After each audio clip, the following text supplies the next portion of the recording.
So for the geyser, you plug in your IEC. There's longer ones in the backpack. You flick it on. It's gonna say heat. It just clicked off because it was already on, but it will say heat for a while, and it won't work until it says ADDR like this. What that means is you're ready to use your remote. I have all the presets ready, so you just hold any of these buttons to activate the geyser. So for example, here's the button number 1. It should be purple on the inside and yellow on the outside. Exactly.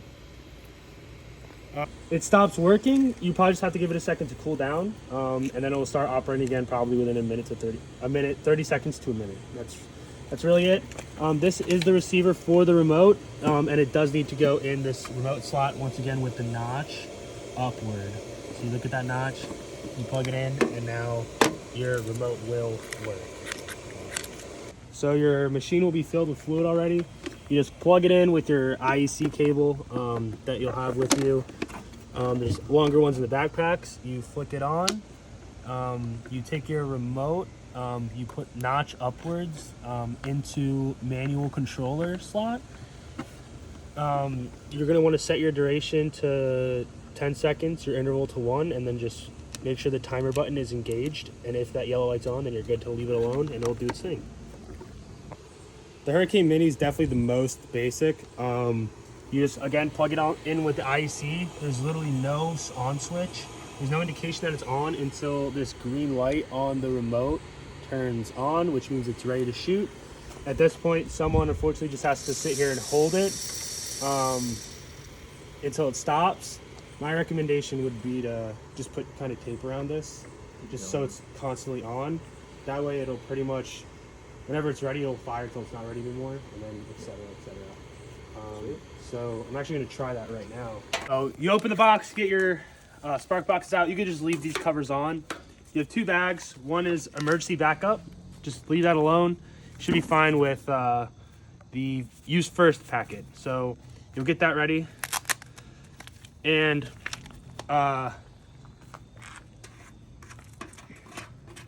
just want to open this. And if you do want to double check that you're putting in the right spot, you can look under here.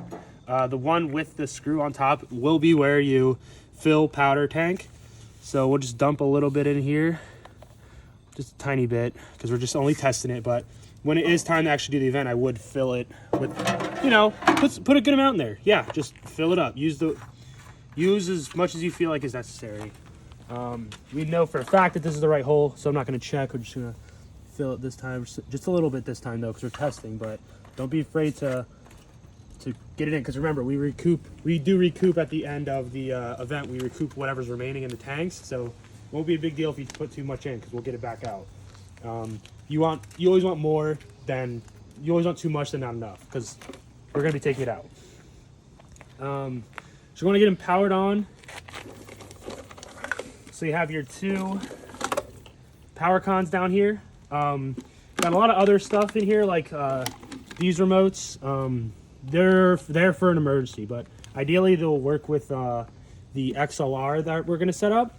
But if it winds up you can't figure it out, at the end of the day, you can always just plug this into this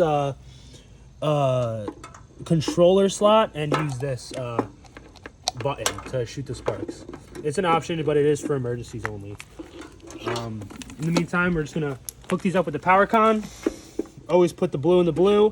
Nothing goes in here, so just leave those white slots alone. Sorry, I forgot this power con was here. I'm gonna grab a new one real quick. Be right back. So got a new one here. Gonna plug it in.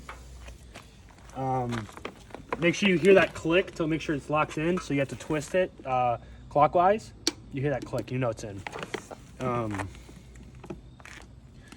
PowerCon's designed like that, so the connection, like with a plug, you have to plug it in, and this one might connect first, then this one. PowerCon, the whole idea is that everything connects all at once, which is what that lock is. So preferably plug this in first, and then lock that in. It just is specific with some devices that may have a bad reaction to things getting plugged in unevenly. Now you can turn them on, so you just flick these switches.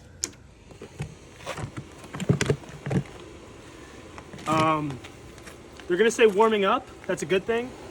We'll just let those warm up. They'll automatically warm up without you plugging any DMX in. Once you plug the DMX line in though, you're gonna have to manually warm them up. So that is one thing that changes once you plug it in. But in the meantime, we can just let them warm up for now because I know it takes a little bit. You'll get your controller out. If you remember, I have it marked here on the second strip where it needs to be to actually get the sparks going. So you'll plug it, when you get this all linked together, just make sure that you move this fader in line with the orange. And at the end of the night when it's time to clean, just put it right above the orange and that will run the cleaning cycle. So for now, we'll just get this powered up. Plugged in, plug it right in here. For this specific event, we did send another controller. It's labeled as an emergency controller. The real reason it's in there is in case this power condition or this power source isn't working properly. There's 2 extra power sources in the other light controller case, but be sure to use the Obey 4, not the Obey 6. The Obey 6 case is just there in case you need a different power adapter. So we'll turn it on. We should see everything flicker blue real quick. There, we saw it. And you'll select fixture 1 for now. Now we're gonna set up our wireless XLR. So you got your controller on, you got your boxes on. This one I actually turned off, so I'm gonna turn that back on. Hopefully it doesn't take too long to warm up. But pretty much you just gotta start your line somewhere, and the Obey 4 controller will guide you on how. DMX out, you can only fit one side in, right? So you're gonna start here. This is where you'll start your line. It's like, okay, it's going out. Now where's the line going? Well, it's gonna go into the DMX in of one of these lights. So DMX in, you see that? Bam. Now, we don't have another controller and you want them both to work together as one unit. So instead of running another controller into the DMX in, you can use a super long one. So you can put these boxes far apart or a shorter one. But either way, you can link them together so that way your one controller just passes the signal through one box and then into the other box. So,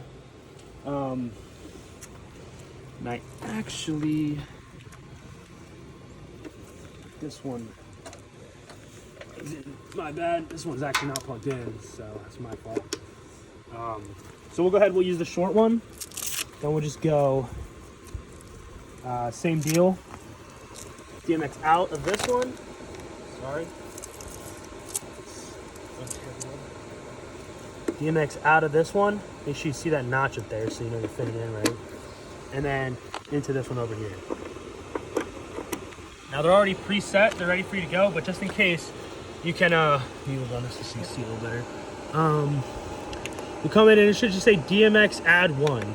You could change that number to up to 512, but you're just gonna wanna keep it on, is that 1? There it is, 1. Now, come over to your controller. You're gonna wanna, like I said, get channel 2 lined up with the orange right here, so that way they're warming up. And that should let you use this second fader right here. I'm assuming it's only gonna work on the right one. That left one's probably still heating up, but we'll just test it real quick. We'll slide this up. You're not getting anything right now, so we'll go ahead, we'll just turn the board off, turn it back on. Make sure you click fixture 1, manual RGB. We'll just put that back in the orange. We'll give them a second to just make sure they're heated up, and then we'll go ahead and we'll test out this slider. This slider will not work until they're officially heated up, so we're gonna give it like 5-10 minutes, and we're gonna see if it does work. We'll give them a second to get warmed up. That's what it means when it says orange. So it's very important just to put it in there. If you're not sure if they're warming up, you could always come over here and just unplug this DMX line, and you can read right there, ready to work. So you could double check just to make sure that you're not causing any issues, like if say it was here or something like that. But anyway, they've been warmed up, so let's give it a test. We'll just move our far left slider up.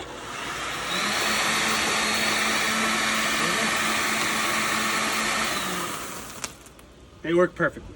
Cool. So I'm going to be figuring this out on the spot a little bit, so hopefully it's useful for you. But you open your wireless, it's actually wireless DMX, not XLR.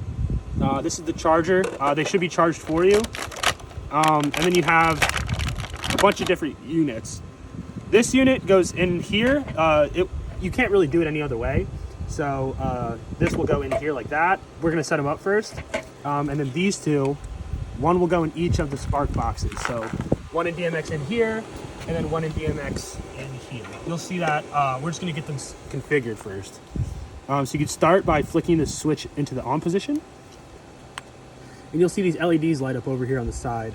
Really all you have to do is click this button until you just see one light. After you guys see the one light, just make sure these all match with the one light. So you turn that on, same deal. Just push the button so you just see the one light. And then same with this one, just turn it on. And then click that menu button. Oh, I had it, but I ruined it. So until you see just one light. Cool. Now we'll plug this one into here where it belongs. And then we'll plug, just making sure it's still on. It is. You can see it will go off, but you'll see that blue flicker, one light on each. We'll put those where they belong and DMX in. There you go. And there you go. And now we're gonna click this menu button till we see DMX 512 ADD, and that's the address and then 1. We just want to make sure it's on 1. So it's on 1, so we're just gonna click enter and leave it. And we're gonna just do the same thing on this side. Just make sure it says DMX 512 add 1. We're gonna click enter. Now what we could do is we can just slide this up to here, make sure it's still warming up, and we'll get back to you to test it all out when they are officially warmed up.